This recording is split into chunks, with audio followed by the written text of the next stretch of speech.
ಮೂರು ಬಾರಿ ಓಂಕಾರ.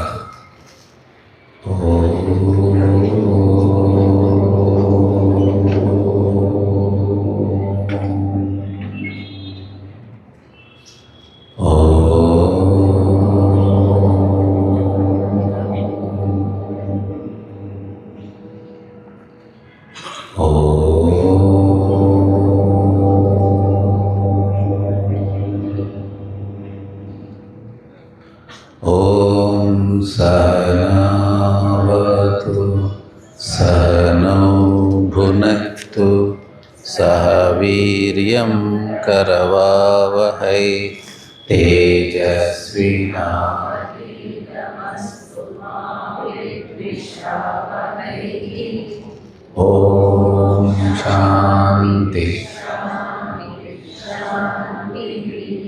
गुरुर्ब्रह्मा गुरुर्विष्णुः गुरुर्देवो महेश्वरः गुरुरेव गुरवे नमः. ಒಂದು ಭಜನೆ.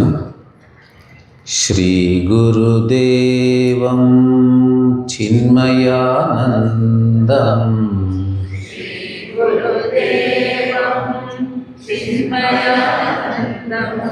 ಶ್ರೀ ಗುರುದೇವಂ ಚಿನ್ಮಯಾನಂದಂ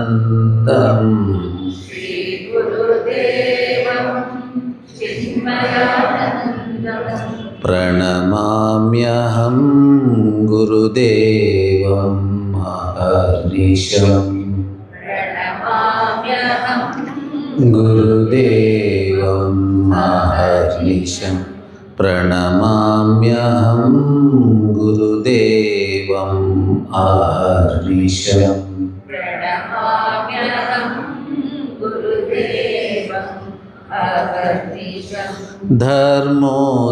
ಧರ್ಮೋದ್ಧಾರಕಂ ಗೀತಾಪ್ರಚಾರಕಂ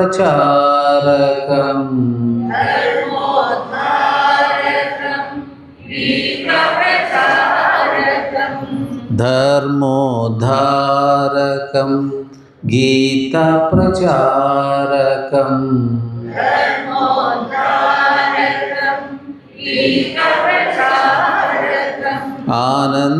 ಆನಂದರೂಪಂ ಆತ್ಮಸ್ವರೂಪಂ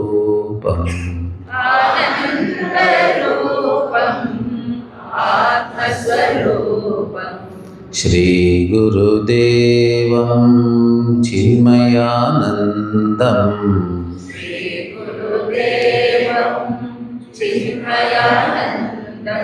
ಪ್ರಣಮಾಮ್ಯಹಂ ಗುರುದೇವಂ ಅಹರ್ನಿಶಂ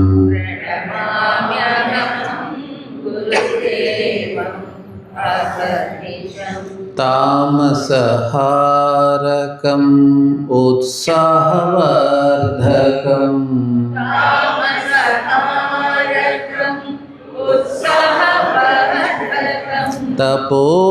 ತಪೋವನಶೇಷ್ಯಂ ತತ್ವಸ್ವರೂಪಂ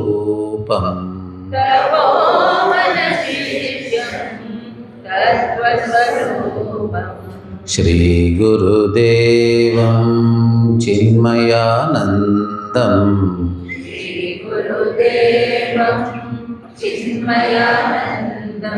ಪ್ರಣಮಾಮ್ಯಹಂ ಗುರುದೇವಂ ಅಹರ್ನಿಶಂ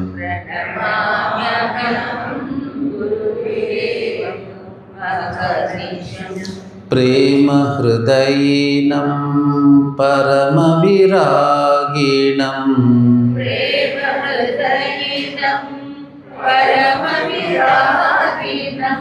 ಪ್ರೇಮ ಹೃದಯಿನಂ ಪರಮವಿರಾಗಿಣಂ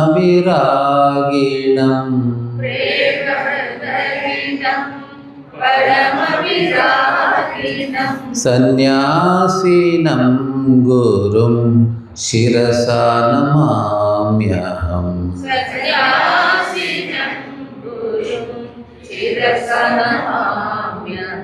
ಶ್ರೀ ಗುರುದೇವಂ ಚಿನ್ಮಯಾನಂದಂ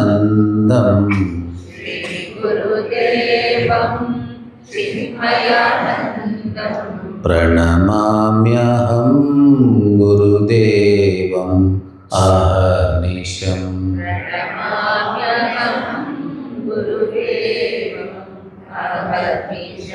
ಪ್ರಣಮಾಮ್ಯಹಂ ಗುರುದೇವಂ ಅಹರ್ನಿಶಂ.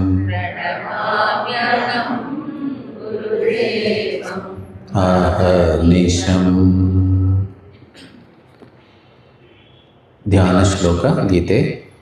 ಓಂ ಪಾರ್ಥಾಯ ಪ್ರತಿಬೋಧಿತಾಂ ಭಗವತಾ ನಾರಾಯಣೇನ ಸ್ವಯಂ ವ್ಯಾಸೇನ ರಚಿತಾಂ ಪುರಾಣಮುನಿನಾ ಮಧ್ಯೆ ಮಹಾಭಾರತಂ ಅದ್ವೈತಾಮೃತವರ್ಷಿಣೀ ಭಗವತೀ ಅಷ್ಟಾದಶಾಧ್ಯಾಯಿನೀ ಅಂಬ ತ್ವಾಮನುಸಂದಧಾಮಿ ಭಗವದ್ಗೀತೆ ಭಗವದ್ವೇಷಿಣೀ ಸರ್ವೋಪನಿಷದೋ ದೋಗ್ಧಾ ಗೋಪಾಲ ಪಾರ್ಥೋ ವತ್ಸಸುಧೀ ದುಗ್ಧಂ ಗೀತಾಮೃತಂ ಮಹತ್ ವಸುದೇವಸುತಂ ದೇವಂ ಕಂಸಚಾಣೂರಮರ್ದನಂ ದೇವಕೀ ಪರಮಾನಂದಂ ಕೃಷ್ಣಂ ವಂದೇ ಜಗದ್ಗುರುಂ ಮೂಕಂ ಕರೋತಿ ವಾಚಾಲಂ ಪಂಗುಂ ಲಂಘಯತೆ ಗಿರಿಂ ಯತ್ಕೃಪಾತಮಹಂ ವಂದೇ ಪರಮಾನಂದಮಾಧವಂ ಯಂ ಬ್ರಹ್ಮಾ ವರುಣೇಂದ್ರ ರುದ್ರಮರುತಃ ಶೃಣ್ವಂತಿ ದಿವ್ಯೈಃ ಸವೈಃ ವೇದೈಃ ಸಾಂಗಪದಕ್ರಮೋಪನಿಷದೈಃ ಗಾಯನ್ತಿ ಯಂ ಸಾಮಗಾಃ ಧ್ಯಾನಾವಸ್ಥಿತತದ್ಗತೇನ ಮನಸಾ ಪಶ್ಯಂತಿ ಯಂ ಯೋಗಿನಃ ಯಸ್ಯಾಂತಂ ನ ವಿದುಃಸುರಾಸುರಗಣಾಃ ತಸ್ಮೈ ನಮಃ ದೇವಾಯ ತಸ್ಮೈ ನಮಃ. ನಿನ್ನೆ 12ನೇ ಅಧ್ಯಾಯದ ವಿಚಾರ ಶುರು ಮಾಡಿದ್ವಿ. ಅದನ್ನು ಮುಂದುವರ್ಸೋಣ. ಕರ್ಮಯೋಗಕ್ಕೆ ಸಂಬಂಧಪಟ್ಟದ್ದು 12th ಚಾಪ್ಟರ್. ಗೀತೆ ಪುಸ್ತಕ ಇರೋರು ನೋಡಿ, ಬೇರೆಯವರು ಫಾಲೋ ಮಾಡಿ.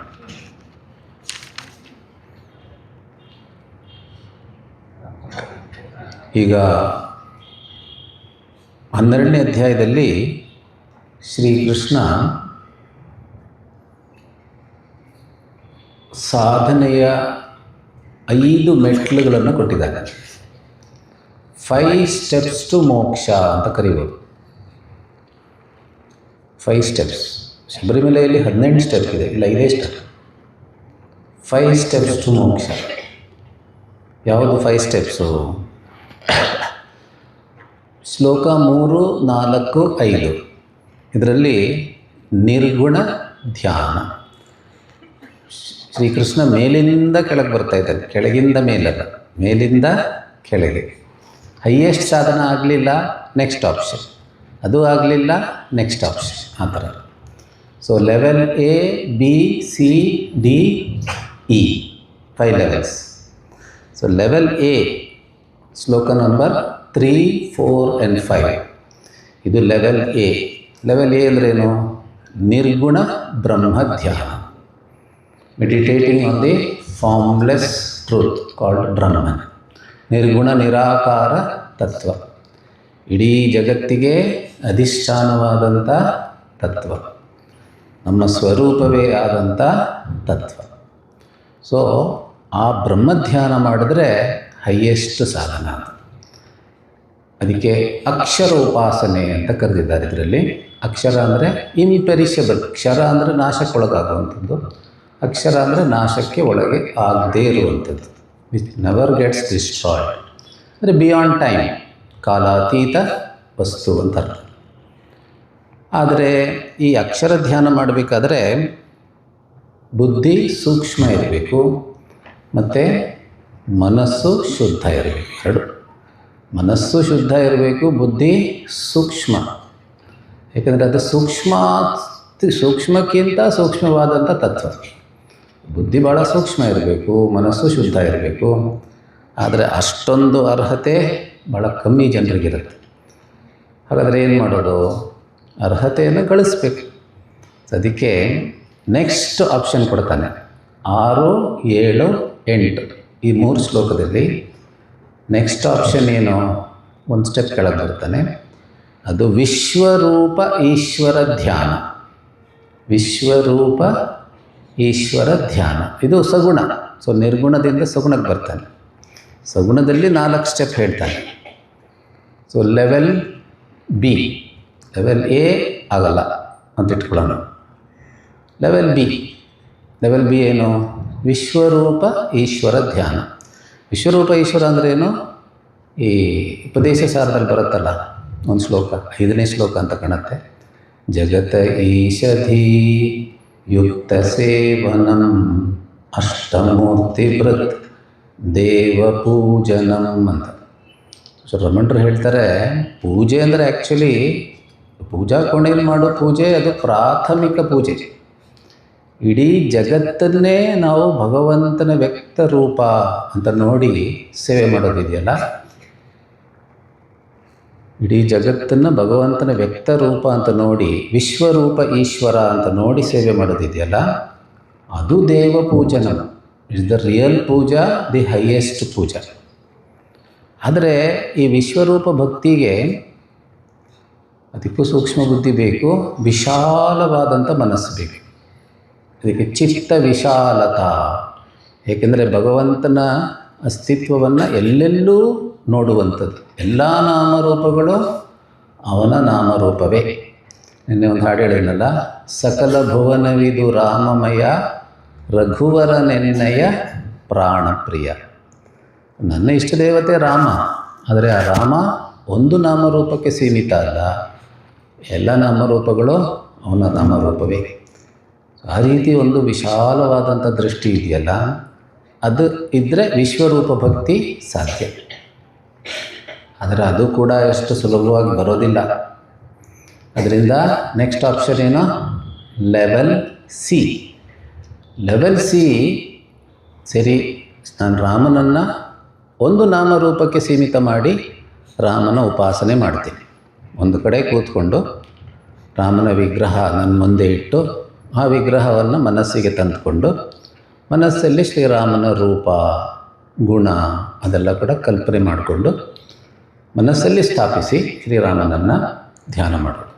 ಅದಕ್ಕೆ ಏಕರೂಪ ಈಶ್ವರ ಧ್ಯಾನ ಅಂತಾರೆ. ವಿಶ್ವರೂಪ ಆಗಲಿಲ್ಲ, ಏಕರೂಪ. ಅದರಿಂದ ನೆಕ್ಸ್ಟ್ ಸ್ಟೆಪ್ ಹೋಗ್ಬೋದು. ಅಂದರೆ ಅಟ್ಲೀಸ್ಟ್ ಏಕರೂಪ ಧ್ಯಾನ ಮಾಡಬೇಕು. ಸ್ಟಾರ್ಟಿಂಗಲ್ಲಿ ನಮ್ಗೆ ಯಾವುದು ಸುಲಭ ಅನಿಸುತ್ತೋ ಅದು ಶುರು ಮಾಡಬೇಕು.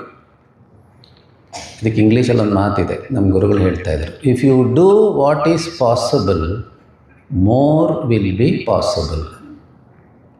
If you do what is possible more will be possible.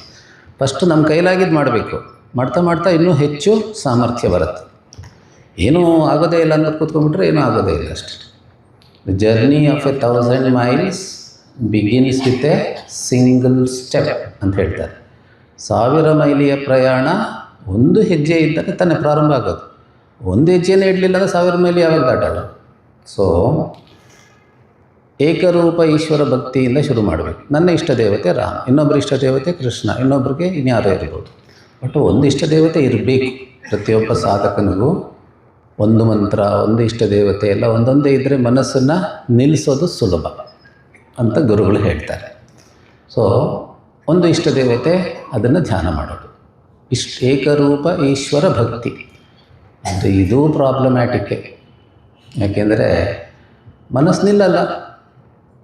ಮನಸ್ಸು ಯಾಕೆ ನಿಲ್ಲಲ್ಲ ಅಂದರೆ ರಜೋಗುಣ. ಸೊ ಈ ವಿಶ್ವರೂಪ ಉಪಾಸನೆ ಆಗಲಿ ಏಕರೂಪ ಈಶ್ವರ ಭಕ್ತಿಗಾಗಲಿ ಎರಡು ಉಪಾಸನೆ, ಎರಡಕ್ಕೆ ಸತ್ವಗುಣ ಜಾಸ್ತಿ ಬೇಕು. ಸತ್ವಗುಣ. ಆದರೆ ರಜೋಗುಣ ಇರೋರಿಗೆ ಮನಸ್ಸನ್ನು ನಿಲ್ಲಿಸೋದು ಕಷ್ಟ. ಆ ಥರ ಮನಸ್ಸು ಸ್ವಲ್ಪ ಚಂಚಲ, ಆ ಕಡೆ ಈ ಕಡೆ ಓಡಾಡ್ತಿರುತ್ತೆ. ಏನೋ ಒಂದು ಆ್ಯಕ್ಟಿವಿಟಿ ಮಾಡೋಣ ಅನಿಸುತ್ತೆ. ಸೊ ಅವಾಗ ಏನು ಮಾಡಬೇಕು? ಅವಾಗ ನೆಕ್ಸ್ಟ್ ಸ್ಟೆಪ್ಪು ಕರ್ಮಯೋಗ.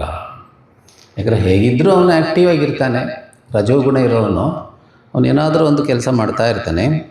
ಅದರಿಂದ ಅವನಿಗೆ ಕೆಲಸವನ್ನೇ ಯೋಗವನ್ನಾಗಿ ಕನ್ವರ್ಟ್ ಮಾಡಬೇಕು ಅಂತ ಶ್ರೀಕೃಷ್ಣ ಇಲ್ಲಿ ಹೇಳ್ತಿದ್ದಾನೆ.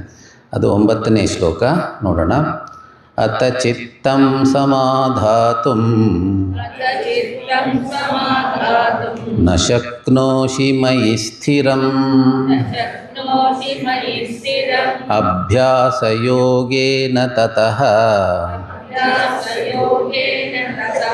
ಮಾಮಿಚ್ಛಾಪ್ತುಂ ಧನಂಜಯ. ಅತ ಚಿತ್ತಂ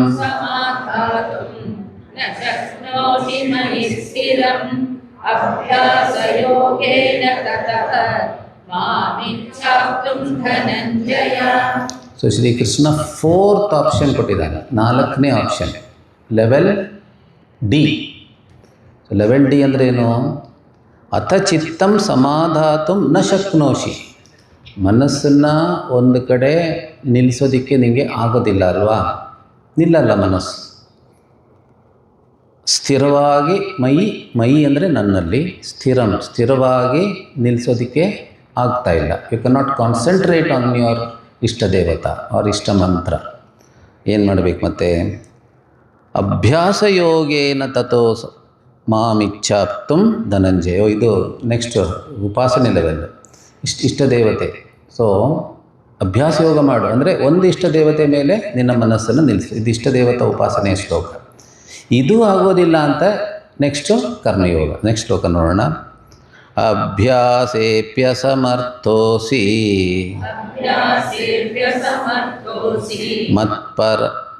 ಮತ್ಕರ್ಮ ಪರಮೋ ಭವ ಮದರ್ಥಮಪಿ ಕರ್ಮಾಣಿ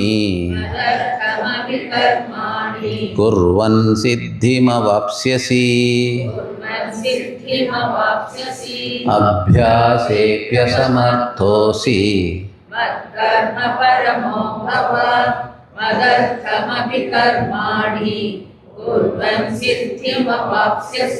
ಸೊ ನಿನಗೆ ಅಭ್ಯಾಸ, ಇಲ್ಲಿ ಅಭ್ಯಾಸ ಅಂದರೆ ಏನು? ಒಂದು ಆಲಂಬನೆಯನ್ನು ಕೊಟ್ಟು ಮನಸ್ಸನ್ನು ಅದರಲ್ಲಿ ನಿಲ್ಲಿಸೋದು. ಮನಸ್ಸನ್ನು ಸ್ಥಿರವಾಗಿ ನಿಲ್ಲಿಸ್ಬೇಕಾದ್ರೆ ಒಂದು ಆಲಂಬನೆ ಕೊಡಬೇಕು, ಸಪೋರ್ಟ್ ಕೊಡಬೇಕು. ಅದಕ್ಕೆ ಅಭ್ಯಾಸಕ್ಕೆ ಡೆಫಿನೇಷನ್ ಕೊಟ್ಟಿದ್ದಾರೆ ಹಿಂದಿನ ಶ್ಲೋಕದಲ್ಲಿ ಶಂಕರಾಚಾರ್ಯರು. ಚಿತ್ತಸ್ಯ, ಚಿತ್ತ ಅಂದರೆ ಅಂತಃಕರಣ, ಮನಸ್ಸು ಬುದ್ಧಿ. ಏಕಸ್ಮಿನ್ ಆಲಂಬನೆ, ಒಂದು ಆಲಂಬನೆಯಲ್ಲಿ ಸರ್ವತಃ ಸಮಾಹೃತ್ಯ, ಆ ಎಲ್ಲೆಲ್ಲೋ ಓಡಾಡ್ತಿರೋ ಮನಸ್ಸನ್ನು ಒಳಗೆ ತಗೊಂಡು ಪುನಃ ಪುನಃ ಸ್ಥಾಪನಂ ಅಭ್ಯಾಸ. ಡೆಫಿನೇಷನ್ ಆಫ್ ಅಭ್ಯಾಸ ಈಸ್ ಮನಸ್ಸಿಗೆ ಒಂದು ಸಪೋರ್ಟ್ ಕೊಟ್ಟು, ಒಂದು ಆಲಂಬನೆಯನ್ನು ಕೊಟ್ಟು ಓಡಾಡ್ತಿರೋ ಮನಸ್ಸನ್ನು ಆ ಸಪೋರ್ಟಲ್ಲಿ ನಿಲ್ಲಿಸೋದು. ಅದು ಇಷ್ಟ ದೇವತೆಯ ರೂಪ, ಬೆಸ್ಟ್ ಸಪೋರ್ಟ್.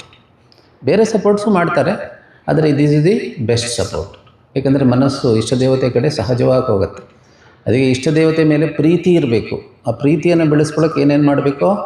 ಪಾರಾಯಣ, ಕತೆ ಕೇಳಿ, ಇಷ್ಟ ದೇವತೆಯ ಬಗ್ಗೆ ಕತೆ ಕೇಳೋದು. ಇವಾಗ ರಾಮನ ಭಕ್ತ ಅಂದರೆ ರಾಮಾಯಣ ಶ್ರವಣ ಮಾಡಬೇಕು, ರಾಮಾಯಣ ಓದಬೇಕು, ರಾಮಕಥೆಗಳನ್ನು ಕೇಳಬೇಕು. ಆವಾಗ ರಾಮನಲ್ಲಿ ಆಸಕ್ತಿ ಜಾಸ್ತಿ ಆಗುತ್ತೆ. ಯಾವಾಗ ರಾಮನಲ್ಲಿ ಪ್ರೀತಿ ಆಸಕ್ತಿ ಜಾಸ್ತಿ ಆಗುತ್ತೋ ಮನಸ್ಸು ಸುಲಭವಾಗಿ ರಾಮನಲ್ಲಿ ನಿಲ್ಲೋದಕ್ಕೆ ಸಾಧ್ಯವಾಗುತ್ತೆ. ಆಗ ಉಪಾಸನೆ ಸುಲಭ ಆಗುತ್ತೆ. ಅದನ್ನು ಇಲ್ಲಿ ಹೇಳ್ತಿರೋದು. ಅದಾಗೋದಿಲ್ಲ. ಅಭ್ಯಾಸೇ ಅಪಿ ಅಸಮರ್ಥ. ಸೊ ಅವನ ಮನಸ್ಸು ಹೇಗಿದೆ ಅಂತಂದರೆ ಅಭ್ಯಾಸಕ್ಕೂ ಅದು ಸಹಕರಿಸ್ತಾ ಇಲ್ಲ. ಏನು ಮಾಡೋಕ್ಕಾಗಲ್ಲ. ಅವರವ್ರ ಮನಸ್ಸು ಹೇಗಿದೆಯೋ ಅದಕ್ಕೆ ತಕ್ಕಂತೆ ಅವರು ಸಾಧನೆ ಮಾಡಬೇಕು. ಬಟ್ ಏನೋ ಒಂದು ಮಾಡಬೇಕು. ಶ್ರೀಕೃಷ್ಣನ ಉದ್ದೇಶ ಏನು ಮಾಡದೇ ಇರಬೇಡ, ಏನೋ ಒಂದು ಮಾಡು. ಸೊ ಅಭ್ಯಾಸೇಪಿ ಅಸಮರ್ಥೋಸಿ. If you can not focus on your ಇಷ್ಟ ದೇವತಾ, ಅಭ್ಯಾಸ ಯೋಗ ಅಂತ ಕರ್ತಿದ್ದಾನೆ ಶ್ರೀಕೃಷ್ಣ. ಅದಕ್ಕೆ ಅಭ್ಯಾಸ ಯೋಗ ಸಾಧ್ಯ ಆಗೋದಿಲ್ಲ ಅಂದರೆ ನೆಕ್ಸ್ಟು ಮತ್ಕರ್ಮ ಪರಮೋ ಭವ. ಮತ್ಕರ್ಮ ಅಂದರೆ ಮದರ್ಥಂ ಕರ್ಮ, ಈಶ್ವರಾರ್ಥಂ ಕರ್ಮ. ಅಂದರೆ ಭಗವಂತನಲ್ಲಿ ಮನಸ್ಸಿಟ್ಟು ಭಗವಂತನ ಸೇವೆ ಅಂದ್ಕೊಂಡು ನೀನು ಚಟುವಟಿಕೆಗಳನ್ನು ಮಾಡು. ನೀನು ಮಾಡುವುದನ್ನೆಲ್ಲ ನಿಷ್ಕಾಮ ಭಾವದಿಂದ ಮಾಡು, ಭಗವಂತನಿಗೆ ಅರ್ಪಿಸಿ ಮಾಡು. Whatever you are doing ಯತ್ ಕರೋಷಿ ಯದಶ್ನಾಸಿ ಅಂತ ಶ್ಲೋಕ ಇದೆಯಲ್ಲ 9ನೇ ಅಧ್ಯಾಯದಲ್ಲಿ. All activities, sacred as well as secular activities, convert into worship of God. All activities, ಅದು ಲೌಕಿಕ ಚಟುವಟಿಕೆ ಇರ್ಬೋದು, ವೈದಿಕ ಚಟುವಟಿಕೆ ಇರ್ಬೋದು, ಧಾರ್ಮಿಕ ಚಟುವಟಿಕೆ ಎಲ್ಲವನ್ನು ಈಶ್ವರಾರ್ಪಣ ಬುದ್ಧಿಯಿಂದ ಮಾಡು, ನಿಷ್ಕಾಮ ಭಾವದಿಂದ ಮಾಡು. Do all your actions as worship of God. ಮತ್ಕರ್ಮ ಪರನೋ ಭವ. ಸೊ ಭಾಳ ಸ್ಪಷ್ಟವಾದ ಏನಂತಾರೆ ಉಪದೇಶ ಕೊಟ್ಟಿದ್ದಾನೆ ಶ್ರೀಕೃಷ್ಣ. ಅದರಿಂದ ಪ್ರಯೋಜನ ಏನು? ಮದರ್ಥಮಪಿ ಕರ್ಮಾಣಿ ಕುರ್ವನ್, ನನಗೋಸ್ಕರ ನೀನು ಕರ್ಮಗಳನ್ನು ಮಾಡಿದ್ರೆ ಸಿದ್ಧಿಂ ಅವಾಪ್ಸ್ಯಸಿ, ನಿನಗೆ ಸಿದ್ಧಿ ಉಂಟಾಗತ್ತೆ. ಸಿದ್ಧಿ ಅಂದರೆ ಮೋಕ್ಷ ಪ್ರಾಪ್ತಿ ಆಗತ್ತೆ. ಬಟ್ ಶಂಕರಾಚಾರ್ಯರು ಹೇಳ್ತಾರೆ ಸಿದ್ಧಿ ಮೋಕ್ಷ ಸರಿ, ಅದು ಬರೀ ಕರ್ಮಯೋಗದಿಂದ ಅಲ್ಲ, ಸ್ಟೆಪ್ ಬೈ ಸ್ಟೆಪ್. ಯಾವುದು ಸ್ಟೆಪ್ಸು? ಸತ್ವಶುದ್ಧಿ. ಕರ್ಮಯೋಗದಿಂದ ಈಶ್ವರಾರ್ಪಣ ಬುದ್ಧಿಯಿಂದ ಕರ್ಮ ಮಾಡಿದ್ರೆ ಬೆನಿಫಿಟ್ ಈಸ್ ಸತ್ವಶುದ್ಧಿ. ಸತ್ವಶುದ್ಧಿ ಅಂದರೆ ರಾಗದ್ವೇಷಗಳನ್ನು ಮೀರ್ತೀವಿ. ಸಾಮಾನ್ಯವಾಗಿ ಎಲ್ಲರೂ ಅವರು ರಾಗದ್ವೇಷದ ಪ್ರಕಾರನೇ ಕರ್ಮಗಳು ಮಾಡೋದು. ಈ ರೈಸಸ್ ಅಬೌವ್ ರಾಗದ್ವೇಷ. ಆಮೇಲೆ ಯೋಗ, ನೆಕ್ಸ್ಟ್ ಸ್ಟೆಪ್ ಈಸ್ ಯೋಗ. ಈ ಯೋಗದಲ್ಲಿ 2 ಲೆವೆಲ್ ಇದೆ. ಅಂದರೆ ಮುಂದಕ್ಕೆ ಹೋಗ್ತಾನೆ ಈ ಸಾಧನೆಯಲ್ಲಿ. He goes to the next level, that is ಇಷ್ಟ ದೇವತಾ ಉಪಾಸನೆಗೆ ಹೋಗಿ ಮನಸ್ಸನ್ನು ಒಂದು ಕಡೆ ನಿಲ್ಲಿಸುವಂಥ ಸಾಮರ್ಥ್ಯ ಬರುತ್ತೆ. ಅದರ ಬೆನಿಫಿಟ್ ಏನು ಅಂದರೆ ಚಿತ್ತ ಏಕಾಗ್ರತಾ, ಫೋಕಸ್ಡ್ ಮೈಂಡ್. ಆಮೇಲೆ ಅದನ್ನು ಮಾಡ್ತಾ ಮಾಡ್ತಾ ಇನ್ನೂ ಮುಂದಕ್ಕೆ ಹೋಗ್ತಾನೆ, ವಿಶ್ವರೂಪ ಭಕ್ತಿಗೆ ಬರ್ತಾನೆ, ಚಿತ್ತ ವಿಶಾಲತಾ.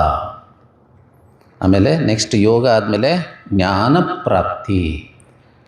ಇದೆಲ್ಲ ಆದಮೇಲೆ ಚಿತ್ತಶುದ್ಧಿ, ಚಿತ್ತ ಏಕಾಗ್ರತೆ, ಚಿತ್ತ ವಿಶಾಲತಾ, ಇಷ್ಟು ಮನಸ್ಸಿಗೆ ಇಷ್ಟು ಸಂಸ್ಕಾರ ಆದಮೇಲೆ ಇಟ್ ಈಸ್ ರೆಡಿ ಫಾರ್ ಆತ್ಮಜ್ಞಾನ. ಆವಾಗ ಜ್ಞಾನ ಪ್ರಾಪ್ತಿ. ತದ್ವಿಧಿ ಅಂತಿದೆಯಲ್ಲ ಶ್ಲೋಕ, ತದ್ವಿಧಿ ಪ್ರಣಿಪಾತೇನ ಪರಿಪ್ರಶ್ನೇನ ಸೇವೆಯ. ಗುರುಗಳ ಹತ್ರ ಹೋಗ್ತಾನೆ, ಆತ್ಮಜ್ಞಾನದ ಉಪದೇಶವನ್ನು ತಗೊತಾನೆ. ಶ್ರವಣ, ಮನನ, ಧ್ಯಾನ. ಸೊ ಜ್ಞಾನಪ್ರಾಪ್ತಿ. ಆಮೇಲೆ ಜ್ಞಾನಪ್ರಾಪ್ತಿ ದ್ವಾರೇಣ ಅವಾಪ್ಸ. ಅಂದರೆ ಜ್ಞಾನಪ್ರಾಪ್ತಿ ಅಂದಮೇಲೆ ಶ್ರವಣ, ಮನನ, ಧ್ಯಾನ. ಧ್ಯಾನದಿಂದ ಜ್ಞಾನದಲ್ಲಿ ನಿಷ್ಠೆ ಬರುತ್ತೆ. ಜ್ಞಾನ ನಿಷ್ಠೆ ಅಂದರೆ ಅದೇ ಮೋಕ್ಷ. ಜ್ಞಾನ ನಿಷ್ಠೆ ಅಂದರೆ ಏನು? ಅಹಂ ಬ್ರಹ್ಮಾಸ್ಮಿ ಅನ್ನೋ ಜ್ಞಾನದಲ್ಲಿ ನಿಷ್ಠೆ. ಈಗ ನಮ್ಮದು ಯಾವುದು ನಿಷ್ಠೆ? ಅಹಂ ದೇಹೋಸ್ಮಿ. ಸೊ ನಾನು ದೇಹ ಅನ್ನೋ ಜ್ಞಾನದಲ್ಲಿ ತುಂಬ ಸ್ಟ್ರಾಂಗ್ ನಿಷ್ಠೆ ಇದೆ ನಮಗೆ ಅಲ್ವಾ. ದೇಹಕ್ಕೆ ಏನಾದ್ರು ಒಂಚೂರು ಆದರೆ ನಾವು ಅಪ್ಸೆಟ್ ಆಗಿಬಿಡ್ತೀವಿ. Because body identification is very strong. ಅದರಿಂದ ಅದು ಹೋಗಿ ಅಹಂ ಬ್ರಹ್ಮಾಸ್ಮಿ, ಐ ಆಮ್ ಪ್ಯೂರ್ ಕಾನ್ಷಿಯಸ್ನೆಸ್, ಈ ವಿಚಾರದಲ್ಲಿ ನಿಷ್ಠೆ ಬರಬೇಕು. ನಿಷ್ಠೆ ಅಂದರೆ ಏನು?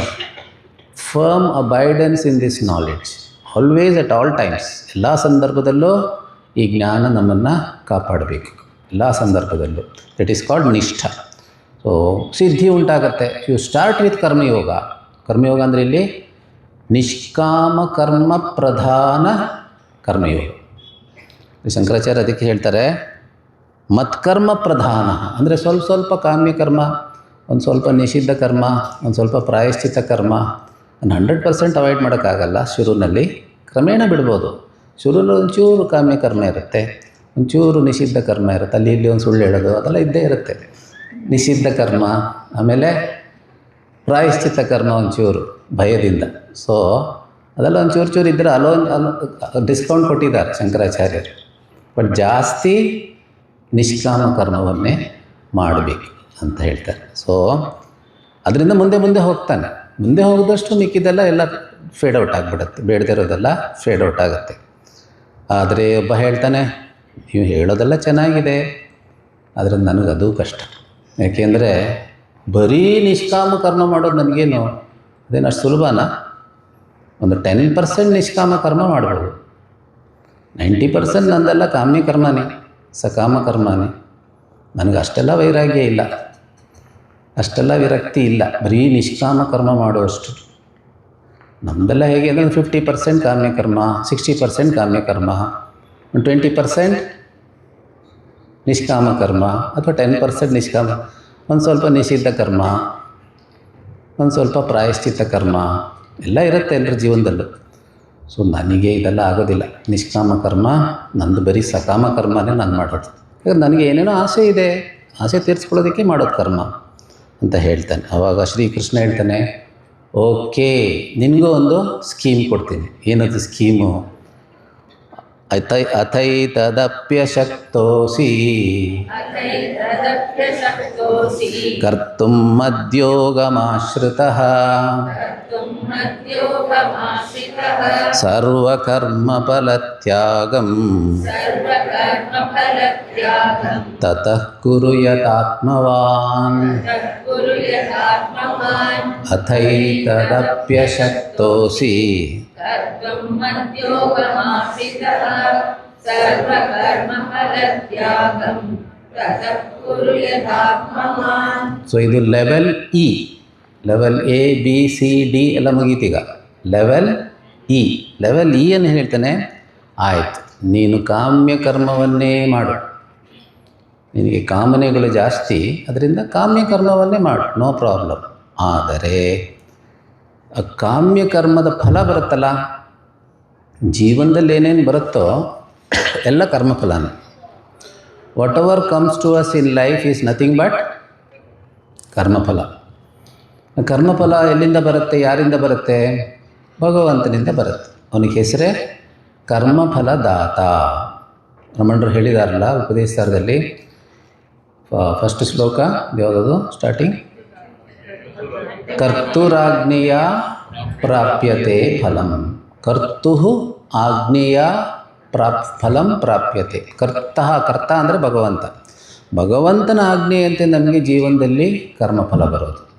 ಅಂದರೆ ಜೀವನದಲ್ಲಿ ನಮಗೆ ಬೇರೆ ಬೇರೆ ಅನುಭವಗಳು ಆಗುತ್ತಲ್ಲ, ಅದೆಲ್ಲ ಭಗವಂತನ ಆಜ್ಞೆಯಂತೆ, ಅದೆಲ್ಲ ಕರ್ಮಫಲಗಳೇ. ನಾವೇ ಸೃಷ್ಟಿ ಮಾಡಿಕೊಂಡಿರೋ ಕರ್ಮಫಲಗಳು. ಕರ್ಮ ಮಾಡೋದು ನಮ್ಮ ಕೈಲಿದೆ, ಫಲ ಕೊಡೋದು ಅವನ ಕೈಲಿದೆ. ಕರ್ಮ ಯಾವ ರೂಪದಲ್ಲಿ ಕೊಡ್ತಾನೆ, ಯಾವಾಗ ಕೊಡ್ತಾನೆ, ಎಲ್ಲಿ ಕೊಡ್ತಾನೆ, ಅದು ಅವನ ಕೈಲಿದೆ. ಬಟ್ ಆ ಕಾರಣ ಅದಕ್ಕೆ ಕರ್ಮ ನಾವೇ ಮಾಡಿದ್ದು. ಆರ್ಡ್ರ್ ಕೊಟ್ಟಿರೋದು ನಾವು. ಸೊ ಆರ್ಡ್ರಿಗೆ ತಕ್ಕಂತೆ ಅವನು ಫಲ ಕೊಡ್ತಾನೆ, ಆದರೆ ಹೇಗೆ ಕೊಡ್ತಾನೆ ಗೊತ್ತಿಲ್ಲ. ಸೊ ಅದರಿಂದ ಭಗವಂತ ಕರ್ಮಫಲದಾತ. ಅದಕ್ಕೆ ಸರ್ವ ಕರ್ಮಫಲ ತ್ಯಾಗ ಅಂದ್ರೇನು? ನೀನು ಕರ್ಮಫಲ ಬಂದಾಗ ಅದನ್ನು ನೀನು ಭಗವಂತನಿಗೆ ಅರ್ಪಿಸಿ ಪ್ರಸಾದ ರೂಪದಲ್ಲಿ ಅದನ್ನು ತಗೋ. When karmaphala comes, offer it to God and take it as prasada. ಆ ಪ್ರಸಾದ ಬುದ್ಧಿ ಇದ್ದರೆ ಮನಸ್ಸು ಪ್ರಸನ್ನವಾಗುತ್ತೆ. ಪ್ರಸನ್ನವಾಗೋದು ಅಂದರೆ ಏನೋ ಇಲ್ಲಿ ಹೇಳ್ತಾರೆ, ಯಥಾತ್ಮವಾನ್. ಯಥಾತ್ಮವಾನ್ ಅಂದರೆ ನಿನ್ನ ಮನಸ್ಸು ನಿನ್ನ ನಿಯಂತ್ರಣದಲ್ಲಿರಲಿ, ನಿನ್ನ ಭಾವನೆಗಳು ನಿನ್ನ ನಿಯಂತ್ರಣದಲ್ಲಿರಲಿ. ಅಂತ ಏನರ್ಥ? Don't react to karmaphala. React ಆಗೋದು ಅಂದರೆ ಏನು? ಡಿಸ್ಟರ್ಬ್ ಆಗೋದು, ಬೇಜಾರು ಮಾಡ್ಕೊಳ್ಳೋದು, ಸಿಟ್ಟು ಮಾಡ್ಕೊಳ್ಳೋದು, ಅಸೂಯೆ ಪಡೋದು. ನನಗೆ ಬೇಕಾಗಿರೋದು ಇನ್ನೊಂದ್ರಿಗೆ ಬಂದರೆ ಅಸೂಯೆ, ನನ್ನ ಇಚ್ಛೆ ಪ್ರಕಾರ ಕೆಲಸಗಳಾಗಲಿಲ್ಲ ಅಂದರೆ ಕೋಪ, ನನಗೆ ಬೇಕಾಗಿರೋದು ವಿರುದ್ಧವಾಗಿ ಬಂದಾಗ ಡಿಪ್ರೆಷನ್. ಸೊ ಎಷ್ಟು ಮೆಂಟಲ್ ರಿಯಾಕ್ಷನ್ಸ್ ಆಗುತ್ತೆ ನಮ್ಮ ಜೀವನದಲ್ಲಿ. ಇದೆಲ್ಲ ಮೆಂಟಲ್ ರಿಯಾಕ್ಷನ್ಸ್ ಡ್ಯೂ ಟು ಕರ್ಮಫಲ ಅಂತ. ಮನಸ್ಸಿನ ತಳಮಳ ಆಲ್ ರಿಲೇಟೆಡ್ ಟು ಕರ್ಮಫಲ. ಫ್ಯೂಚರ್ಲಿ ಏನು ಸಿಗುತ್ತೆ ಅದ್ರ ಬಗ್ಗೆ ಯೋಚನೆ ಮಾಡೋದು ಕರ್ಮಫಲ. ಹಿಂದೆ ನಡೆದಿರೋ ಘಟನೆಗಳನ್ನ ಯೋಚನೆ ಮಾಡಿ ಬೇಜಾರು ಮಾಡ್ಕೊಳ್ಳೋದು ವ್ಯಥೆ, ಅದು ಕರ್ಮಫಲಕ್ಕೆ ಸಂಬಂಧಪಟ್ಟಿದ್ದೆ. ಈಗೇನು ಬರ್ತಾ ಇದೆ ನನಗದು ಇಷ್ಟ ಇಲ್ಲ, ಅದು ಕರ್ಮಫಲ. ಸೊ ಮನುಷ್ಯನ ಮನಸ್ಸಲ್ಲಿ ಡಿಸ್ಟರ್ಬೆನ್ಸ್ ಆಗೋದೆಲ್ಲ ಕರ್ಮಫಲಕ್ಕೆ ಸಂಬಂಧಪಟ್ಟಿದ್ದೆ. I didn't get what I wanted, I wonder if I will get what I want. ಇದೆಲ್ಲ ಕೂಡ all related to karmaphala. So Shrikrishna ಹೇಳ್ತಾನೆ, don't allow the mind to get disturb. ನಿನ್ನ ಭಾವನೆಗಳ ಮೇಲೆ, ನಿನ್ನ ಯೋಚನೆಗಳ ಮೇಲೆ ಸ್ವಲ್ಪ ಕಂಟ್ರೋಲ್ ಇರಲಿ, ಸೆಲ್ಫ್ ಕಂಟ್ರೋಲ್ ಇರಲಿ. Don't react, only respond. React ಆಗೋದು ಅಂದರೆ ಔಟ್ ಆಫ್ ಕಂಟ್ರೋಲ್. ರಿಯಾಕ್ಷನ್ಗೂ ರೆಸ್ಪಾನ್ಸ್ಗೆ ಏನು ಡಿಫರೆನ್ಸ್ ಅಂದರೆ, ರಿಯಾಕ್ಷನಲ್ಲಿ ಮನಸ್ಸು ನಮ್ಮ ಕಂಟ್ರೋಲಲ್ಲಿಲ್ಲ, ಮನಸ್ಸು ತಾನಾಗಿ ರಿಯಾಕ್ಟ್ ಆಗಿಬಿಡುತ್ತೆ. ರೆಸ್ಪಾನ್ಸಲ್ಲಿ ಬುದ್ಧಿ ಕಂಟ್ರೋಲಲ್ಲಿದೆ, ಬುದ್ಧಿ ಹೇಳ್ದಂಗೆ ಮನಸ್ಸು ಕೇಳುತ್ತೆ. ಸೊ ರೆಸ್ಪಾನ್ಸ್ ಈಸ್ ಓಕೆ, ಆದರೆ ರಿಯಾಕ್ಷನ್ ಮೇಕ್ಸ್ ಅಸ್ ಬೌಂಡ್. ಅಂದರೆ we become bound by reaction. Bondage, ಬಂಧನ ಜಾಸ್ತಿ ಆಗುತ್ತೆ ರಿಯಾಕ್ಷನಿಂದ. ಮತ್ತು ಅಷ್ಟೇ ಅಲ್ಲ, ಅದು ಚೈನ್ ರಿಯಾಕ್ಷನ್ ಆಗುತ್ತೆ. ನಾನು ರಿಯಾಕ್ಟ್ ಆಗ್ತೀನಿ, ಮತ್ತು ಅವ್ರು ರಿಯಾಕ್ಟ್ ಆಗ್ತಾರೆ, ಮತ್ತೆ ರಿಯಾಕ್ಟ್ ಆಗ್ತೀನಿ, ಅದಕ್ಕೆ ಕೊನೆಯೇ ಇಲ್ಲ. ಕೊನೆಗೆ ಏನಾಗುತ್ತೆ ಅಂತಲೇ ಹೇಳೋಕ್ಕಾಗಲ್ಲ. ದೊಡ್ಡ ದೊಡ್ಡ ಕೊಲೆಗಳೇ ಆಗಿಬಿಡುತ್ತೆ ಒಂದು ಸರಿ, ರಿಯಾಕ್ಟ್ ಆಗಿ ಆಗಿ ಆಗಿ ಅಲ್ವಾ. ಸೊ ಇದೆಲ್ಲ ನೋಡ್ತಿರ್ತೀವಲ್ಲ ಪೇಪರಲ್ಲಿ, ಮೊಬೈಲಲ್ಲೆಲ್ಲ ಬರುತ್ತಲ್ಲ ನ್ಯೂಸ್. ಸೊ ರಿಯಾಕ್ಷನ್ಸ್ ತುಂಬ ಡೇಂಜರ್, ಮೆಂಟಲ್ ರಿಯಾಕ್ಷನ್ಸ್. ಅದರಿಂದ take everything as God's will. ಇದಕ್ಕೊಂದು ಸಣ್ಣ ಕಥೆ ಹೇಳ್ತಾರೆ ರಾಮಕೃಷ್ಣ ಪರಮಹಂಸರು. ಈ ಒಬ್ಬ ನೇಕಾರ ಇದ್ದ ಒಂದು ಹಳ್ಳಿಯಲ್ಲಿ, ನೇಕಾರ ವೀವರ್. ಅವನ ಕೆಲಸ ಏನು, ಬಟ್ಟೆ ಮಾಡೋದು, ಬಟ್ಟೆ ತಯಾರು ಮಾಡೋದು. ಹ್ಯಾಂಡ್ಲೂಮ್ ವೀವಿಂಗ್ ಅಂತಾರಲ್ಲ, ಹ್ಯಾಂಡ್ಲೂಮ್ ಉಪಯೋಗಿಸಿ ಬಟ್ಟೆ ತಯಾರು ಮಾಡೋದು. ಅವನು ರಾಮಭಕ್ತ, ಸಿನ್ಸಿಯರ್ ರಾಮಭಕ್ತ. ಸೊ ಅವನು ಯಾವಾಗಲೂ ಕೂಡ ರಾಮನಾಮ ಹೇಳೋದು, ರಾಮನ ಸ್ತೋತ್ರ ಹೇಳೋದು, ಈ ದಿನದ ಕೆಲಸ ಎಲ್ಲ ಮುಗಿದ ಮೇಲೆ ಮನೆ ಮುಂದೆ ಕೂತ್ಕೊಂಡು ರಾಮ ಜಪ ಮಾಡೋದು ಎಲ್ಲ ಮಾಡ್ತಿದ್ದೆ.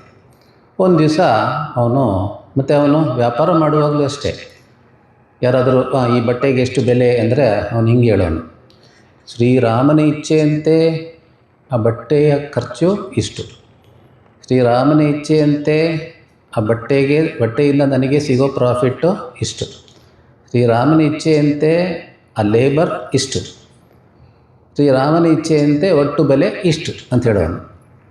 ಯಾವಾಗಲೂ ಶ್ರೀರಾಮನ ಇಚ್ಛೆ ಅಂತ ಹೇಳೋನು. ಸೊ ಒಂದಿನ ಮನೆ ಮುಂದೆ ಕೂತ್ಕೊಂಡು ಅವನು ರಿಲ್ಯಾಕ್ಸ್ ಮಾಡ್ತಿದ್ದ, ರಾಮನಾಮ ಹೇಳ್ಕೊಂಡು ರಿಲ್ಯಾಕ್ಸ್ ಕೆಲಸ ಎಲ್ಲ ಮುಗ್ದಿತ್ತು, ಊಟನೂ ಮುಗ್ದಿತ್ತು, ವಾಸ್ ರಿಲ್ಯಾಕ್ಸಿಂಗ್. ಒಂದಷ್ಟು ಜನ ಕಳ್ಳರು ಬಂದರು. ಆ ಕಳ್ಳರ ಹತ್ರ ಏನೇನೋ ಕದ್ದಿದ್ದ ಸಾಮಾನೆಲ್ಲ ಇತ್ತು, ಮಾಲಿತ್ತು. ಅವರಿಗೆ ಅದನ್ನು ಎತ್ಕೊಂಡು ಹೋಗೋದಕ್ಕೆ ಒಬ್ಬ ಗಟ್ಟಿಯಾಗಿರೋ ಮನುಷ್ಯ ಬೇಕಿತ್ತು. ಇವನ್ನ ನೋಡಿ ಕರ್ಕೊಂಡು ಹೋಗ್ಬಿಟ್ರು. ಜೊತೆಯಲ್ಲಿ ಗಟ್ಟಿಯಾಗಿದ್ದ ಒಂದು 4-5 ಜನ ಇದ್ದರು, ಹೇಳ್ಕೊಂಡು ಹೋಗ್ಬಿಟ್ರು. ಸರಿ ಪಾಪ ಇವನು ಹೋದ. ಆಮೇಲೆ ಅಷ್ಟರಲ್ಲಿ ಪೊಲೀಸ್ ಬಂದರು. ಸ್ವಲ್ಪ ದೂರ ಹೋಗ್ತಿದ್ದಂಗೆ ಪೊಲೀಸ್ ಬಂದಾಗ ಎಲ್ಲ ತಪ್ಪಿಸ್ಕೊಂಡು ಹೋದ್ರೆ ಇವನೊಬ್ಬ ಸಿಗಾಕೊಂಡ್ರು. ತಲೆ ಮೇಲೆಲ್ಲ ಏನೇನೋ ಹಾಕಿದ್ರಲ್ಲ, ಪೊಲೀಸ್ನವ್ರು ಅವನ್ನ ಹಿಡಿದು ಕರ್ಕೊಂಡು ಹೋದರು, ಜೈಲಲ್ಲಿ ಹಾಕಿದ್ರು.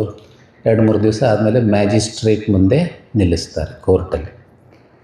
ಮ್ಯಾಜಿಸ್ಟ್ರೇಟ್ ಹೇಳ್ತಾನೆ, ನೋಡು ನಿಜ ಹೇಳು, ಏನು ಮಾಡಿದೆ? ಅವನು ಹೇಳ್ತಾನೆ, ಶ್ರೀರಾಮನ ಇಚ್ಛೆಯಂತೆ ನಾನು ಊಟ ಎಲ್ಲ ಮುಗಿಸಿ ಭಜನೆ ಮಾಡ್ತಾಯಿದ್ದೆ.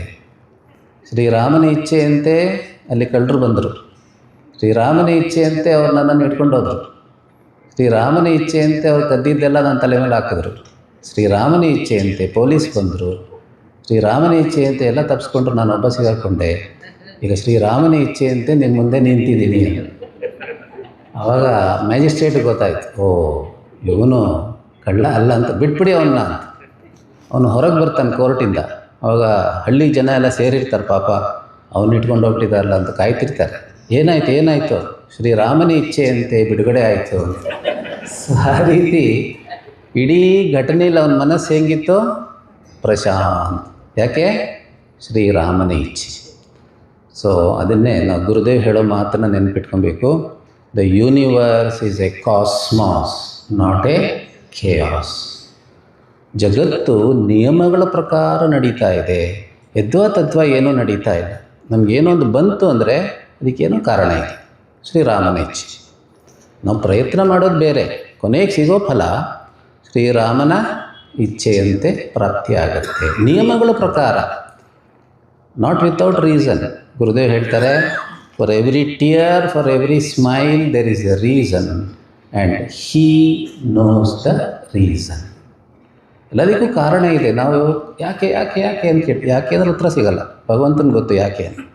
ಸೊ ಆ ರೀತಿ ಮನಸ್ಸನ್ನು ಪ್ರಶಾಂತ ಮಾಡ್ಕೊಳ್ಳೋದ್ರಿಂದ ಮನಸ್ಸು ಶಾಂತವಾಗುತ್ತೆ, ಜೀವನನೂ ಶಾಂತವಾಗುತ್ತೆ, ಬೇರೆ ಕೆಲಸ ಕಾರ್ಯಗಳಿಗೆ ಹೆಚ್ಚು ಸಾಧನೆ ಮಾಡೋದಕ್ಕೆ ಸಾಧ್ಯವಾಗುತ್ತೆ.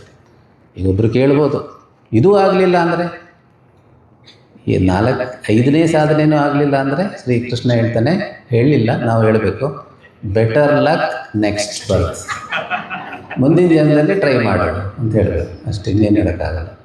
ಈಗ 18ನೇ ಅಧ್ಯಾಯ, 18ನೇ ಅಧ್ಯಾಯದಲ್ಲಿ 2 ಶ್ಲೋಕ ನೋಡೋಣ.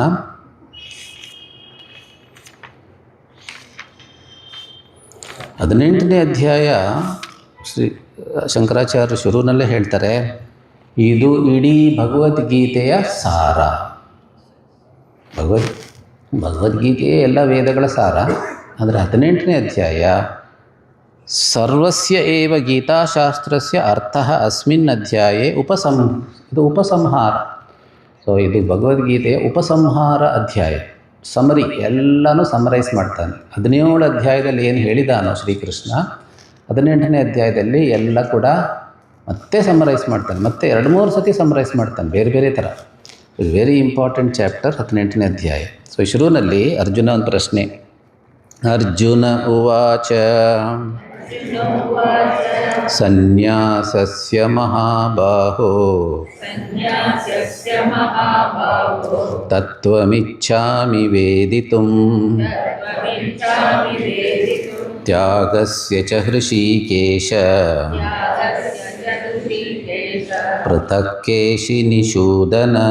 पृथक्केशि निषूदन ಅರ್ಜುನ ಉವಾಚ सन्न्यासस्य महाबाहो तत्त्वमिच्छामि वेदितुं त्यागस्य च ऋषिकेश पृथक्केशि निषूदन. ಅರ್ಜುನನಿಗೆ ಆ್ಯಸ್ ಯೂಶುವಲ್ ಒಂದು ಡೌಟ್. ಏನು? ಸನ್ಯಾಸ ಮತ್ತು ತ್ಯಾಗ ಇದೆರಡಕ್ಕೆ ಏನು difference? What is the difference between? ಯಾಕಂದರೆ ಆ ಎರಡು ಪದಗಳು ನೋಡಿದ್ರೆ ಒಂದೇ ಥರ ಕಾಣುತ್ತೆ. ಸೊ ಸನ್ಯಾಸಕ್ಕೂ ತ್ಯಾಗಕ್ಕೂ ಏನು ಡಿಫ್ರೆನ್ಸ್ ಅಂತ ಕೇಳ್ತಾನೆ ಶ್ರೀಕೃಷ್ಣ ಅರ್ಜುನ. ಈಗ ಶ್ರೀಕೃಷ್ಣ ಉತ್ತರ ಕೊಡುವಾಗ ಮೊದಲು ಬೇರೆಯವರ ಅಭಿಪ್ರಾಯಗಳು ಹೇಳ್ತಾನೆ. ಅವ್ರು ಹೇಗೆ ಹೇಳ್ತಾರೆ, ಇವರು ಹೇಗೆ ಹೇಳ್ತಾರೆ, ಆಮೇಲೆ ಸ್ವಂತ ಅಭಿಪ್ರಾಯ ಅಂತ ಹೇಳ್ತಾನೆ. 5ನೇ ಶ್ಲೋಕ. ಶ್ರೀ ಭಗವಾನುವಾಚ श्रीभगवानुवाच ಯಜ್ಞದಾನ ತಪಃ ಕರ್ಮ यज्ञदानतपः कर्म ನ ತ್ಯಾಜ್ಯಂ ಕಾರ್ಯಮೇವ ತತ್. त्याज्यं कार्यमेव तत् ಯಜ್ಞೋ ದಾನಂ ತಪಶ್ಚೈವ यज्ञो दानं तपश्चैव ಪಾವನಾನಿ ಮನೀಷಿಣಾಂ पावनानि मनीषिणाम् ಏತಾನ್ಯಪಿ ತು ಕರ್ಮಾಣಿ एतान्यपि तु कर्माणि ಸಂಗಂ ತ್ಯಕ್ತ್ವಾ ಫಲಾನಿ ಚ सङ्गं त्यक्त्वा फलानि च ಕರ್ತವ್ಯಾನೀತಿ ಮೇ ಪಾರ್ಥ कर्तव्यानीति मे पार्थ ನಿಶ್ಚಿತಂ ಮತಮುತ್ತಮಂ. निश्चितं मतमुत्तमम् ಒಟ್ಟಿಗೆ ಯಜ್ಞದಾನ ತಪಃ ಕರ್ಮ न त्याज्यं कार्यमेव तत् यज्ञो दानं तपश्चैव पावनानि मनीषिणाम् एतान्यपि तु कर्माणि सङ्गं त्यक्त्वा फलानि च कर्तव्यानीति मे पार्थ निश्चितं मतमुत्तमम्. ಶ್ರೀಕೃಷ್ಣ ಹೇಳ್ತಾನೆ, ಸಾಧಕರು ಮನೀಷಿಣಾಮ್ ಅಂದರೆ ಸಾಧಕರು, ಮುಮುಕ್ಷುಗಳು, ವಿವೇಕವುಳ್ಳವರು. ಮನೀಷಿಣಾಮ್ ಅವರು ಯಜ್ಞದಾನ ತಪಸ್ ಈ 3 ಕರ್ಮಗಳನ್ನು ಬಿಡಬಾರ್ದು. ನೆವರ್ ಗಿವ್ ಅಪ್ ಯಜ್ಞಕರ್ಮ, ದಾನ ಕರ್ಮ ಮತ್ತು ತಪಸ್. ತಪಸ್ ಅಂದರೆ ಇಂದ್ರಿಯ ನಿಗ್ರಹ, ಮನೋನಿಗ್ರಹಕ್ಕೋಸ್ಕರ ಮಾಡುವಂಥ ಸಾಧನೆ. ಯಜ್ಞ ಅಂತಂದರೆ ಈಶ್ವರಾರ್ಪಿತ ಕರ್ಮ. ಅದು ನಾವು ನೋಡಿದ್ದೀವಿ, ಒಂದು ವಾರದಿಂದ ನೋಡ್ತಾ ಇದ್ದೀವಿ. ಪಂಚಮಹಾ ಯಜ್ಞ, 5 ಋಣಗಳನ್ನು ತೀರಿಸೋದಕ್ಕೆ 5 ಯಜ್ಞ. ದೇವಯಜ್ಞ, ಪಿತೃಯಜ್ಞ, ಭೂತಿಯಜ್ಞ ಅದೆಲ್ಲ ನೋಡ್ತೀವಿ. ಸೊ ಯಜ್ಞ ಅಂದರೆ ಈಶ್ವರಾರ್ಪಿತ ಕರ್ಮ, general term. Work done as an offering to God is called yajna. ದಾನ, ದಾನ 3 ಬಗೆಯ ದಾನ 17ನೇ ಅಧ್ಯಾಯದಲ್ಲಿ ಸಾತ್ವಿಕ, ರಾಜಸಿಕ, ತಾಮಸಿಕ. ಈ ದಾನ ಯಾವ ನಮ್ಮ ಅಂತಃಕರಣ ಶುದ್ಧಿಗೋಸ್ಕರ ದಾನ. ಅದರಲ್ಲಿ ಸಾತ್ವಿಕ ದಾನ ಬೆಸ್ಟ್. ರಾಜಸಿಕ ದಾನಕ್ಕೆ ಫಲ ಕಮ್ಮಿ, ತಾಮಸಿಕ ದಾನ ಮಾಡಬಾರ್ದು. ಆಮೇಲೆ ತಪಸ್ಸು ಕೂಡ 3 ಬಗೆಯ ತಪಸ್ಸನ್ನು ವಿವರಿಸಿದ್ದಾನೆ ಶ್ರೀಕೃಷ್ಣ 17ನೇ ಅಧ್ಯಾಯದಲ್ಲಿ. ಯಾವುದು? ಶಾರೀರಿಕ ತಪಸ್ಸು, ಮಾನಸಿಕ ತಪಸ್ಸು, ವಾಕ್ ತಪಸ್ಸು. ಸೊ ಮಾತಾಡುವಾಗ ಕೆಲವು ನಿಯಮಗಳನ್ನು ಪಾಲಿಸೋದು ವಾಕ್ ತಪಸ್ಸು. ಆಮೇಲೆ ಶರೀರದ ಮಟ್ಟದಲ್ಲಿ ಕೆಲವು ನಿಯಮಗಳನ್ನು, ಅಭ್ಯಾಸಗಳನ್ನು ಮಾಡೋದು ಶಾರೀರಿಕ ತಪಸ್ಸು. ಮನಸ್ಸನ್ನು ಪ್ರಶಾಂತವಾಗಿಟ್ಕೊಳ್ಳೋದು ಮಾನಸಿಕ ತಪಸ್ಸು. ಮನಃಪ್ರಸಾದ ಅಂತ ಹೇಳ್ತಾರೆ ಶ್ರೀಕೃಷ್ಣ ಅದರಲ್ಲಿ. ಮನಃಪ್ರಸಾದ ಅಂದರೆ keeping the mind tranquil is a very big tapas. ತುಂಬ ತಪಸ್ ಬೇಕು ಅದಕ್ಕೆ. ತಪಸ್ ಅಂದರೆ ಏನು? Attitudinal change. Attitudinal change. So ಆ ರೀತಿ ಯಜ್ಞದಾನ ತಪಸ್ಸು, ಅದಕ್ಕೆ ಸಂಬಂಧಪಟ್ಟಂಥ ಕರ್ಮಗಳು, ಇದೆಲ್ಲ ಕರ್ಮಗಳಿಂದನೇ ಸಾಧ್ಯ. ಜಪ, ಭಜನೆ, ಪೂಜೆ, ಭಕ್ತಿ ಸಾಧನೆಗಳು ಇದೆಲ್ಲ ಮಾಡ್ತಾ ಮಾಡ್ತಾ ಮನಸ್ಸು ಶುದ್ಧವಾಗುತ್ತೆ, ಶಾಂತವಾಗುತ್ತೆ. ಅದು ಮಾಡಲೇಬೇಕು, ಬಿಡಬಾರ್ದು. ಯಾರು? ಸಾಧಕರು, ಮುಮುಕ್ಷುಗಳು. ಏಕೆಂದರೆ ಅದರಿಂದ ಏನೊಂದು ಅಂತಃಕರಣ ಶುದ್ಧಿ ಉಂಟಾಗತ್ತೆ, ತ್ರಿಕರಣ ಶುದ್ಧಿ ಉಂಟಾಗತ್ತೆ. ಅದಿದ್ರೇ ನಾವು ಜ್ಞಾನಾಭ್ಯಾಸಕ್ಕೆ ನಾವು ಅರ್ಹತೆಯನ್ನು ಪಡ್ಕೊಳ್ಳೋದಕ್ಕೆ ಸಾಧ್ಯ. ಒಬ್ಬರು ಹೇಳ್ಬೋದು, ಜ್ಞಾನ ಯಾಕೆ ಬೇಕು? ಜ್ಞಾನ ಇಲ್ಲದೆ ಮೋಕ್ಷ ಇಲ್ಲ. ಮೋಕ್ಷ ಯಾಕೆ ಬೇಕು? ಮೋಕ್ಷ ಅಂತಂದರೆ ಆನಂದ ಶಾಂತಿ ಪ್ರಾಪ್ತಿ, ಅನ್ಕಂಡೀಷನಲ್ ಹ್ಯಾಪಿನೆಸ್, ಅನ್ಕಂಡೀಷನಲ್ ಶಾಂತಿ. ಇದೇ ಮೋಕ್ಷ. ಇದೆಲ್ರಿಗೂ ಬೇಕು. ಅದ್ರ ವರ್ಡ್ ಗೊತ್ತಿಲ್ಲದೆ ಇರ್ಬೋದು, ಮೋಕ್ಷ ಅನ್ನೋ ವರ್ಡ್. ಬಟ್ ಎಲ್ರಿಗೂ ಬೇಕಾಗಿರೋದು unconditional happiness and peace, unconditional love, that is called moksha. So ಎಲ್ಲರೂ ಕೂಡ ಇದನ್ನು ಆದರೆ ಮಾಡೋ ಒಂದು ಕಂಡೀಷನ್ ಆಗ್ತಾನೆ ಶ್ರೀಕೃಷ್ಣ. ಇದನ್ನು ಕೂಡ ಮಾಡುವಾಗ ಆ ಕರ್ಮಕ್ಕೂ ಅಂಟ್ಕೊಬಾರ್ದು, ಫಲಕ್ಕೂ ಅಂಟ್ಕೊಬಾರ್ದು. ಯಾಕೆಂದರೆ ನಮ್ಮ ಉದ್ದೇಶ ಏನು? ಅಂತಃಕರಣ ಶುದ್ಧಿ. ಆ ಕರ್ಮದ ಏನೊಂದು ಅಂತಃಕರಣ ಶುದ್ಧಿ ಅನ್ನೋ ಫಲ ಬಂದ ಮೇಲೆ ಆ ಕರ್ಮವನ್ನು ದಾಟಿ ನಾವು ಮುಂದಕ್ಕೆ ಹೋಗಬೇಕು, ನೆಕ್ಸ್ಟ್ ಸಾಧನೆಗೆ ಹೋಗಬೇಕು. ಇವಾಗ ಹೈಸ್ಕೂಲ್ ಆದಮೇಲೆ ಕಾಲೇಜ್ಗೆ ಹೋಗ್ತೀವಿ, PUC ಆದಮೇಲೆ ಡಿಗ್ರಿಗೆ ಹೋಗ್ತೀವಿ, ಡಿಗ್ರಿ ಆದಮೇಲೆ ಪೋಸ್ಟ್ ಗ್ರ್ಯಾಜುಯೇಷನ್. ಅಲ್ಲೇ ಇರಬಾರ್ದು. ಅದರ ಅವಶ್ಯಕತೆ ಮುಗಿದ ಮೇಲೆ ಮುಂದಕ್ಕೆ ಹೋಗಬೇಕು. ಈಗ ಜಪ ಮಾಡ್ತಾಯಿದ್ದೀವಿ, ಸೊ ಲೈಫ್ ಲಾಂಗ್ ಜಪ ಮಾಡಬೇಕು ಅಂತ ಹೇಳಿಲ್ಲ. ಜಪದಿಂದ ಏನು ಪ್ರಯೋಜನ ಆಗಬೇಕು ಸಿಕ್ಕಿದ ಮೇಲೆ ನೆಕ್ಸ್ಟ್ ಮೆಡಿಟೇಷನ್ಗೆ ಹೋಗಬೇಕು. ಆ ಥರ ಒಂದೊಂದು ಸ್ಟೇಜ್ ಇಲ್ಲ. ಸೇವಾ ಚಟುವಟಿಕೆಗಳು ಎಷ್ಟು ದಿನ ಮಾಡಬೇಕು? ಸ್ವಲ್ಪ ಮನಸ್ಸು ಶುದ್ಧ ಆಗೋ ತನಕ, ಸ್ವಾರ್ಥ ಅಹಂಕಾರ ಎಲ್ಲ ಕಮ್ಮಿ ಆಗೋ ತನಕ. ಅದು ಸಾಕಷ್ಟು ಕಮ್ಮಿ ಆದಮೇಲೆ ಮುಂದಿನ ಸಾಧನೆಗೆ ಹೋಗಬೇಕು. ಅದಕ್ಕೆ ಅಂಟ್ಕೊಬಾರ್ದು. ಅದನ್ನೇ ಹೇಳ್ತಾನೆ ಶ್ರೀಕೃಷ್ಣ, ಏತಾನ್ಯಪಿತು ಕರ್ಮಾಣಿ ಸಂಗಮ್ ತ್ಯಕ್ತ್ವ. ಆ ಕರ್ಮ ಆ್ಯಕ್ಟಿವಿಟಿಗೆ ಅಂಟ್ಕೊಬಾರ್ದು. ಆ್ಯಕ್ಟಿವಿಟಿಯಿಂದ ಏನು ಬೆನಿಫಿಟ್ ಸಿಗಬೇಕೋ, ಬೆನಿಫಿಟ್ ಅಂದರೆ ಇನ್ನರ್ ಬೆನಿಫಿಟ್, ಇನ್ನರ್ ಗ್ರೋತ್ ಏನು ಸಿಗಬೇಕೋ ಸಿಕ್ಕಿದ ಮೇಲೆ ನೆಕ್ಸ್ಟ್ ಸ್ಟೇಜ್ ಆಫ್ ಸಾಧನೆಗೆ ಹೋಗಬೇಕು. ಫಲಂ ಅಂದರೆ ಇಲ್ಲಿ ಮೆಟೀರಿಯಲ್ ಬೆನಿಫಿಟ್ಸ್, ಹೆಸರು ಕೀರ್ತಿ ಇತ್ಯಾದಿ, ಅಥವಾ ಮೆಟೀರಿಯಲ್ ಅಂದರೆ ಹಣದ ವಿಷಯದಲ್ಲಿ ಅಥವಾ ಸಂಪತ್ತು ವಿಷಯದಲ್ಲಿ ಪಾಪ್ಯುಲಾರಿಟಿ, ಅದೆಲ್ಲ ಕೂಡ ಮೆಟೀರಿಯಲ್ ಬೆನಿಫಿಟ್ಸು. ಅದು ಮುಖ್ಯ ಅಲ್ಲ. ನನ್ನ ಅಂತಃಕರಣದ ಬೆಳವಣಿಗೆ, ಶುದ್ಧೀಕರಣ ಮುಖ್ಯ. ಎರಡು ಥರ ಗ್ರೋತ್ ಇದೆ, inner growth and outer growth. Outer growth secondary, inner growth is more important than outer growth ಅಂತ ಯಾರು ಅರ್ಥ ಮಾಡ್ಕೊಂಡಿದ್ದಾನೋ ಅವನೇ ಕರ್ಮಯೋಗಿ ಆಗೋದಕ್ಕೆ ಸಾಧ್ಯ. ಈಗ ಶ್ರೀಕೃಷ್ಣ ತ್ಯಾಗದ ಬಗ್ಗೆ ಹೇಳ್ತಾನೆ. 3 ಬಗೆಯ ತ್ಯಾಗ ಇದೆ. 7, 8, 9. ನಿಯತಸ್ಯ ತು ಸನ್ಯಾಸಃ ಕರ್ಮಣೋ ನೋಪಪದ್ಯತೆ ಮೋಹಾತ್ ತಸ್ಯ ಪರಿತ್ಯಾಗಃ ತಾಮಸಃ ಪರಿಕೀರ್ತಿತಃ. ನಿಯತಸ್ಯ ತು ಸನ್ಯಾಸಃ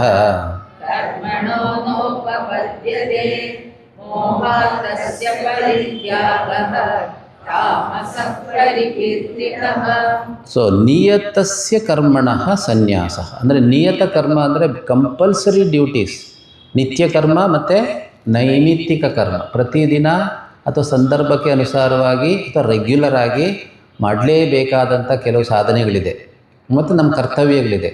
ಆ ಕರ್ತವ್ಯಗಳನ್ನು ತ್ಯಜಿಸೋದಿದೆಯಲ್ಲ, ಉದಾಹರಣೆಗೆ ಪೂಜೆ, ಜಪ ಇತ್ಯಾದಿ.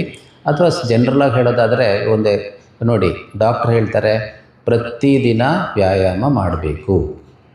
ಅದೊಂದು ನಿಯತ ಕರ್ಮನೇ, ಕಂಪಲ್ಸರಿ ಡ್ಯೂಟಿ. ಪ್ರತಿದಿನ ಸ್ವಲ್ಪನಾದರೂ ವ್ಯಾಯಾಮ ಮಾಡಬೇಕು. ಯಾತಕ್ಕೋಸ್ಕರ? ಆರೋಗ್ಯಕ್ಕೋಸ್ಕರ. ಮೋಹಾತ್ ತಸ್ಯ ಪರಿತ್ಯಾಗ. ಮೋಹ ಅಂದರೆ ಇಲ್ಲಿ ಅಜ್ಞಾನ, ಇಲ್ಲಿ ಮೋಹ ಅಂದರೆ ಅಜ್ಞಾನ. ಸೊ ಒಬ್ಬ ಹೇಳ್ತಾನೆ ನಂಗೆ ಗೊತ್ತಿರಲಿಲ್ಲ ವಾಕಿಂಗು ಎಕ್ಸಸೈಸ್ ಎಲ್ಲ ಆರೋಗ್ಯಕ್ಕೆ ಬೇಕು ಅಂತ ಗೊತ್ತಿರಲಿಲ್ಲ. ಸೊ ಗೊತ್ತಿಲ್ಲದೆ ನಾವು ಏನೋ ಒಂದು ಮಾಡಬೇಕಾಗಿರೋದು ಬಿಡೋದಿದೆಯಲ್ಲ, ಗೊತ್ತಿಲ್ಲದೆ ನಾವು ಮಾಡಬೇಕಾಗಿರೋ ಕರ್ಮವನ್ನು ಬಿಡೋದಿದೆಯಲ್ಲ, ಗೊತ್ತಿಲ್ಲದೆ ಅದು ಇಂಪಾರ್ಟೆಂಟ್ ಅಂತ ಗೊತ್ತಿರಲಿಲ್ಲ, ಅದು ಮಾಡಲಿಲ್ಲ ಅಂದರೆ ನಂಗೆ ತೊಂದರೆ ಆಗುತ್ತೆ ಅಂತ ಗೊತ್ತಿರಲಿಲ್ಲ. ಅಂಥ ತ್ಯಾಗ ಇದೆಯಲ್ಲ ಅದು ತಾಮಸಿಕ ತ್ಯಾಗ. ಇವಾಗ ಪೂಜೆ ಮಾಡಬೇಕು ಅಂತ ನಂಗೆ ಗೊತ್ತಿರಲಿಲ್ಲ, ಅದಕ್ಕೆ ಮಾಡಲಿಲ್ಲ.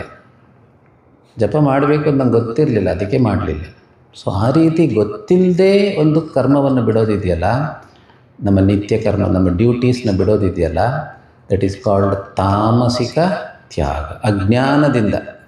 ನೆಕ್ಸ್ಟ್ ಏನು ಹೇಳ್ತಾರೆ? ದುಃಖ ಮಿಥ್ಯೇವ ಯತ್ ಕರ್ಮ ಕಾಯ ಕ್ಲೇಶ ಭಯಾತ್ಯಜೇತ್ ಸಕೃತ್ವಾ ರಾಜಸಂ ತ್ಯಾಗಂ ನೈವ ತ್ಯಾಗ ಫಲಂ ಲಭೇತ್. ದುಃಖ ಮಿಥ್ಯೇವ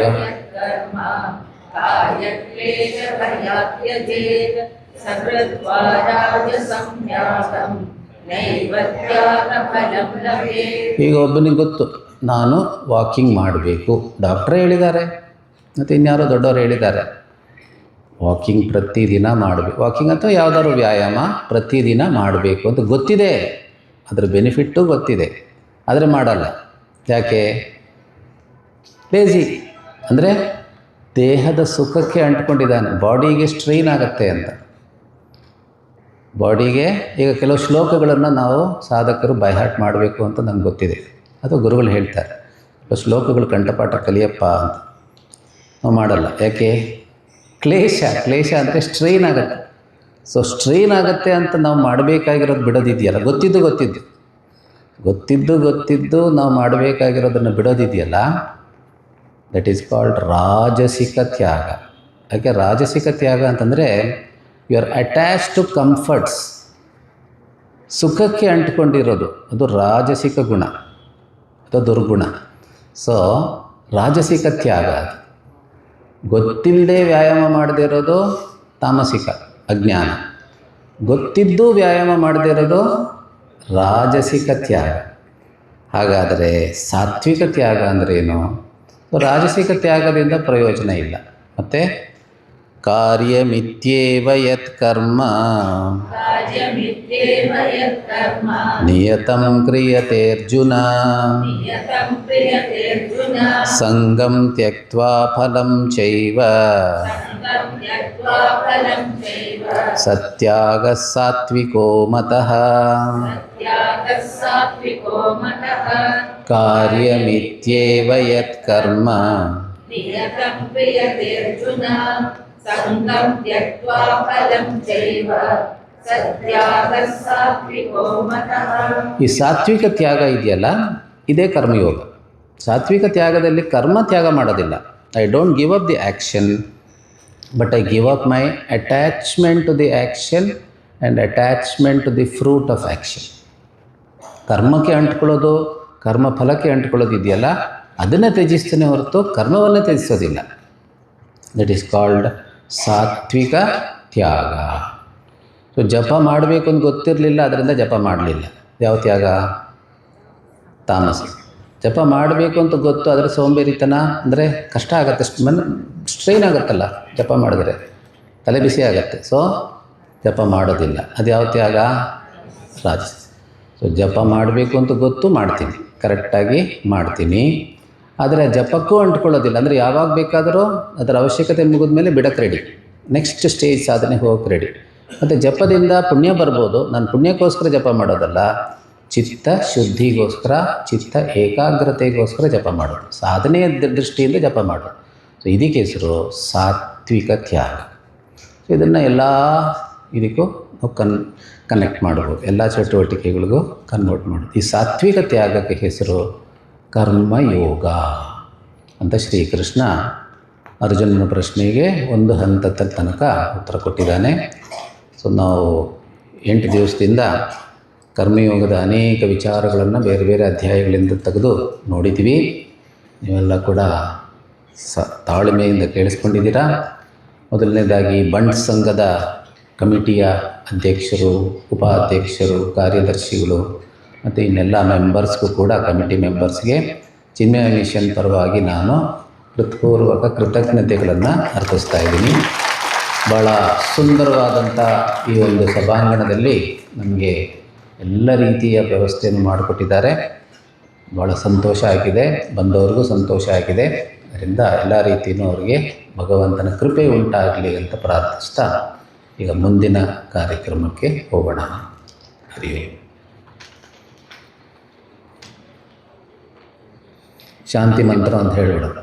ಓಂ ಸರ್ವೇ ಭವಂತು ಸುಖಿನಃ, ಸರ್ವೇ ಸಂತು ನಿರಾಮಯಾಃ, ಸರ್ವೇ ಭದ್ರಾಣಿ ಪಶ್ಯಂತು, ಮಾ ಕಶ್ಚಿತ್ ದುಃಖಭಾಗ್ ಭವೇತ್. ಅಸತೋ ಮಾ ಸದ್ಗಮಯ, ತಮಸೋ ಮಾ ಜ್ಯೋತಿರ್ಗಮಯ, ಮೃತ್ಯೋರ್ಮಾ ಅಮೃತಂ ಗಮಯ. ಓಂ ಶಾಂತಿ ಶಾಂತಿ ಶಾಂತಿ. ಹರಿ ಓಂ ಶ್ರೀ ಗುರುಭ್ಯೋ ನಮಃ. ಹರಿ ಓಂ.